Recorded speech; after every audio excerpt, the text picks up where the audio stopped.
सर्वे गीता प्रेमियों को सादर प्रणाम के साथ जय श्री कृष्ण। ओम गणेशाय नमः। ओम अच्युताय नमः। ओम अनंताय नमः। ओम माधवाय नमः। आज अध्याय 1 श्लोक क्रमांक 42 एंड 43।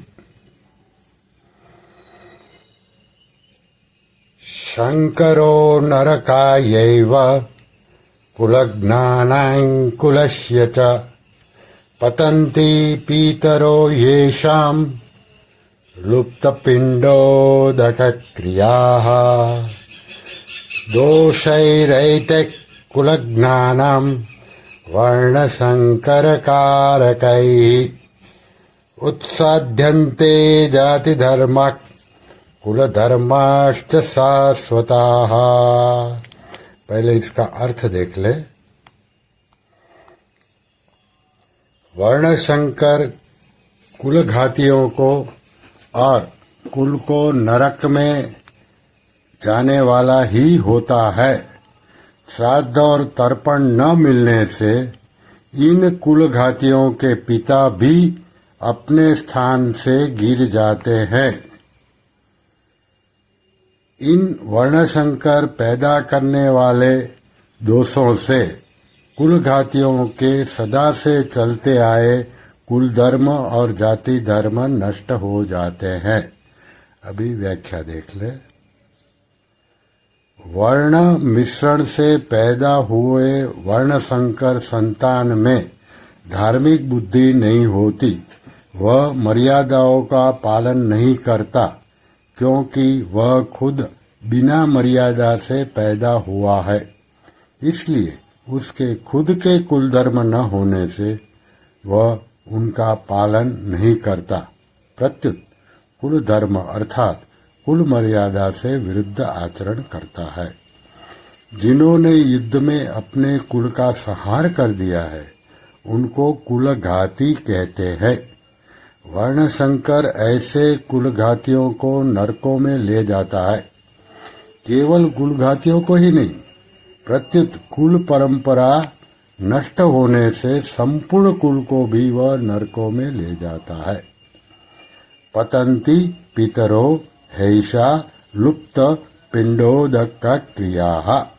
जिन्होंने अपने कुल का नाश कर दिया है, ऐसे उन कुलघातियों के पितरों को वर्णशंकर द्वारा पिंड और पानी, श्राद्ध और तर्पण न मिलने से उन पितरों का पतन हो जाता है। कारण कि जब पितरों को पिंड पानी मिलता रहता है तब वे उस पुण्य के प्रभाव से ऊंचे लोकों में रहते हैं, परंतु जब उनको पिंड पानी मिलता बंद हो जाता है तब उनका वहां से पतन हो जाता है, अर्थात उनकी स्थिति उन लोकों में नहीं रहती। पितरों को पिंड पानी न मिलने में कारण यह है कि वर्णशंकर को पूर्वजों के प्रति आदर बुद्धि नहीं होती। इस कारण उनमें पितरों के लिए श्राद्ध तर्पण करने की भावना ही नहीं होती। अगर लोक लिहाज से आकर वे श्राद्ध तर्पण करते भी है तो भी शास्त्र विधि के अनुसार उनका श्राद्ध तर्पण में अधिकार न होने से वह पिंड पानी पितरों को मिलता ही नहीं। इस तरह जब पितरों को आदर बुद्धि से और शास्त्र विधि के अनुसार पिंड जल नहीं मिलता तब उनका अपने स्थान से पतन हो जाता है। पितरों के बारे में एक बात जान ले। पितरों में एक आजान पितर होते हैं और एक मर्त्य पितर। पितर लोक में रहने वाले पितर आजान हैं और मनुष्य लोक से मर के गए पितर मर्त्य है। श्राद्ध और तर्पण न मिलने से मर्त्य पितरों का पतन होता है। पतन उन्हीं मर्त्य पितरों का होता है जो कुटुंब से संतान से संबंध रखते हैं और उनसे श्राद्ध तर्पण की आशा रखते हैं। श्लोक क्रमांक 42 में जाएं तो युद्ध में कुल का क्षय होने से कुल के साथ चलते आए कुल धर्मों का भी नाश हो जाता है। कुल धर्मों के नाश से कुल में अधर्म की वृद्धि हो जाती है। अधर्म की वृद्धि से स्त्रियां दूषित हो जाती है। स्त्रियों के दूषित होने से वर्ण संकर पैदा हो जाते हैं।